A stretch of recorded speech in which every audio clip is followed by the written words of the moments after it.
Hello, everybody! Hoje este vídeo será sobre Zero Conditional. Será o primeiro de uma série de vídeos sobre conditionals, porque nós temos a zero, a first, a second e a third conditional, ok? Então, vem comigo que eu vou te explicar tudinho sobre esta conditional, ok? Let's go!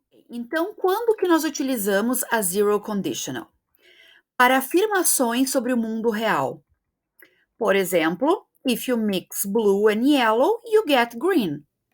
Ok? Isso é um fato.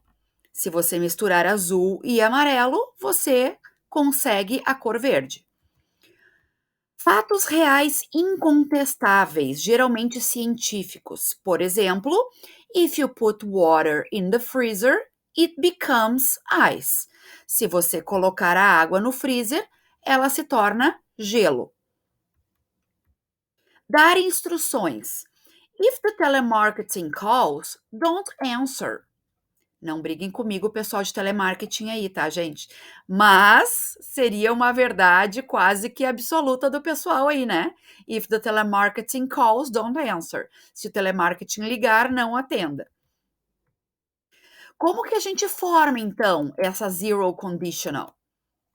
Nós temos uma condição aí. Então, independente se for zero, first, second, third, tudo que tem condicional, ali conditional no nome, expressa uma condição. Se é uma condição, então automaticamente nós temos essa palavrinha aqui, ó, if, se. Se tal coisa acontecer, haverá uma consequência. Isso que é as conditionals. Então, essas conditionals, elas têm duas partes. Uma parte expressa a condição e a outra parte expressa o resultado. Vamos então de condição aqui. A condição na zero conditional é expressa de que forma? If plus subject, né, o sujeito, mais o presente simples, mais algum complemento que eu queira botar na minha frase. Já a parte do resultado não vai ter if. A parte do resultado vai ser o sujeito, mais o presente simples novamente e algum complemento que eu queira expressar ali. Então, o importante aqui, gente, é que vocês percebam essas duas partes. Uma parte tem if, a outra parte automaticamente não vai ter if, tá? Porque esse if, lembrando então que é o se. Por exemplo, aqui, if I get up 5 minutes later, se eu levantar 5 minutos mais tarde, automaticamente o que vai acontecer? I miss my regular bus. Eu perco o ônibus que eu estou acostumada a pegar, né? O ônibus normal que eu pego, tá? Então, if I get up 5 minutes later, I miss my regular bus. Condição, resultado. Qual seria a forma negativa? Por se tratar de presente simples, né, na minha frase de condição ali, eu vou aplicar as mesmas regras que eu estou acostumada para presente simples.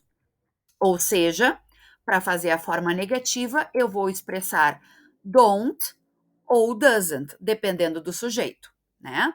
Então, if I get up 5 minutes later, I don't miss my bus. Quer dizer, então, se eu levantar 5 minutos mais tarde, eu não perco meu ônibus, está tudo certo. Eu tenho essa opção de acordar, levantar 5 minutos mais tarde, que não vai acontecer nada. Ou se eu trocar ali o meu sujeito, ó, ao invés de I, eu botar he, ele. If he doesn't get up 5 minutes later, he gets his bus. Né? Se ele não levantar 5 minutos mais tarde, ele pega o seu ônibus. Tá? Então, ali, ó, viram que quando o sujeito muda para he, para she ou para it, eu utilizo o doesn't. Tá?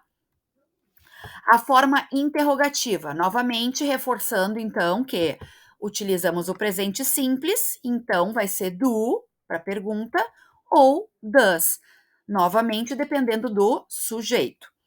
Então, if you get up 5 minutes later, do you miss your bus? Se você levantar 5 minutos mais tarde, você perde o seu ônibus? If he gets up 5 minutes later, does he miss his bus? Se ele levantar 5 minutos mais tarde, ele perde o ônibus? Ele perde o seu ônibus? Então, viram aqui que eu posso utilizar a pergunta na parte do resultado, porque a condição vai se manter a mesma. Eu apresento uma condição e então eu faço a pergunta que me interessa ali, né? Então tá, gente, aqui nós temos alguns pares de frases utilizando a zero conditional, ok? Que nós vamos dar uma olhadinha na pronúncia e no significado, tá bom? If you freeze water, it becomes solid. Se você congelar a água, ela torna-se sólida. Water becomes solid if you freeze it. A água torna-se sólida se você a congelar, ok? Então vejam que a primeira frase eu comecei com if e na segunda frase o if está no meio. Então você pode utilizar dessas duas formas. O importante é que eu tenho um resultado e eu tenho uma condição. Na ordem que ela vai aparecer, não importa. O que importa é, gente, se vocês começarem a frase com o if, se, a gente tem o que aqui, ó?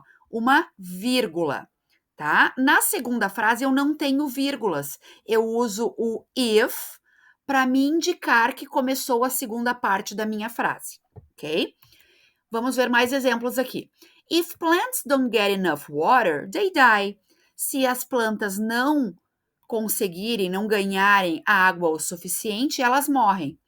Plants die if they don't get enough water, tá? Mesma coisa, só invertendo a ordem ali. As plantas morrem se elas não conseguirem ou não ganharem água o suficiente. If public transport is efficient, people stop using their cars. Se o transporte público for eficiente, as pessoas param de utilizar seus carros. People stop using their cars if public transport is efficient. As pessoas param de utilizar seus carros se o transporte público for eficiente. Notem que todos os verbos estão no presente simples e eu destaquei eles com essa cor vermelha, tá? Para vocês lembrarem então que as duas partes têm presente simples, mas apenas uma parte tem o if. Caso vocês não se recordem das regras do presente simples, temos aqui outro vídeo no canal falando só do presente simples que vocês podem dar uma olhada e retomar essas regras, ok? Se você gostou do vídeo, deixe o seu like e também encaminhe para pessoas que possam precisar desse conteúdo, certo? Te vejo no próximo vídeo. Bye, bye!